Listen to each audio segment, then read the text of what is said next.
കോട്ടയം തിരുവാതിക്കൽ ഇരട്ടക്കൊലക്കേസിൽ CBIയും വിവരങ്ങൾ ശേഖരിക്കാനായി എത്തുകയാണ്. ഡിവൈഎസ്പിയുടെ നേതൃത്വത്തിലുള്ള സംഘമാണ് വിവരങ്ങൾ ശേഖരിക്കുന്നത്.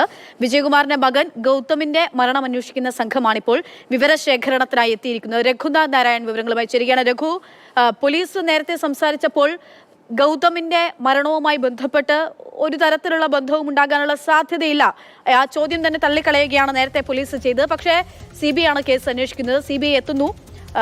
എന്താണ് CBI അവിടെ എത്തിക്കഴിഞ്ഞോ? വിവരശേഖരണം തുടങ്ങിയിട്ടുണ്ടോ? അവരുടെ നീക്കം എങ്ങനെയാണ്?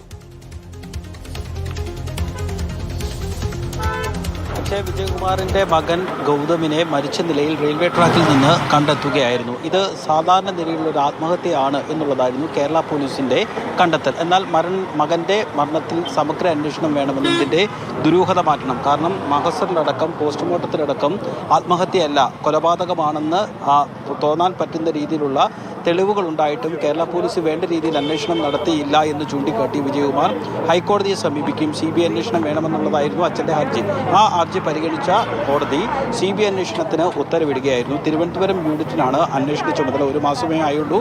ഇത് സംബന്ധിച്ച് CBI FIR ഇട്ടിട്ട് സ്വാഭാവികമായി തന്നെ മകന്റെ മരണത്തിൽ CBI അന്വേഷണം വേണമെന്ന് ആവശ്യപ്പെട്ട അച്ഛൻ ആ കേസ് CBI ഏറ്റെടുത്തതിന് പിന്നാലെ ദുരൂഹ സാഹചര്യത്തിൽ കൊല്ലപ്പെടുന്നു. അച്ഛൻ മാത്രമല്ല, അമ്മയും അതിദാരുണമായി കൊല്ലപ്പെടുന്നു. സ്വാഭാവികമായി തന്നെ വിവരങ്ങൾ ശേഖരിക്കേണ്ടതുണ്ട്. അതിന്റെ അടിസ്ഥാനത്തിലാണ് CBI സംഘം ഈ കേസ് മകൻ ഗൗതമിന്റെ മരണം അന്വേഷിക്കുന്ന ഡിവൈഎസ്പിയുടെ നേതൃത്വത്തിലുള്ള സംഘം തന്നെ ഈ കൊലപാതകവുമായി ബന്ധപ്പെട്ടുള്ള വിവരങ്ങളും ശേഖരിക്കുന്നത്. പക്ഷേ നിലവിൽ ആ ഗൗതമിന്റെ മരണവുമായി ബന്ധപ്പെട്ട് ഏതെങ്കിലും രീതിയിലുള്ള കണക്ഷൻ ഈ കേസിന് ഇല്ല എന്നുള്ളതാണ് പോലീസ് പറയുന്നത്.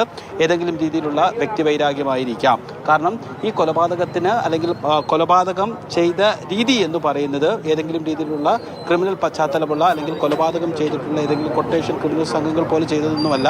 തീർത്തും പ്രൊഫഷണൽ അല്ലാത്ത അല്ലെങ്കിൽ ഒരു സാധാരണ മനുഷ്യന് പെട്ടെന്നുണ്ടാകുന്ന പ്രകോപനത്തിൽ അല്ലെങ്കിൽ അവൻ്റെ സാധാരണമായ ബുദ്ധിയിൽ തോന്നുന്ന രീതിയിലുള്ള കൊലപാതകമാണ് നടത്തിയിട്ടുള്ളത്. പക്ഷേ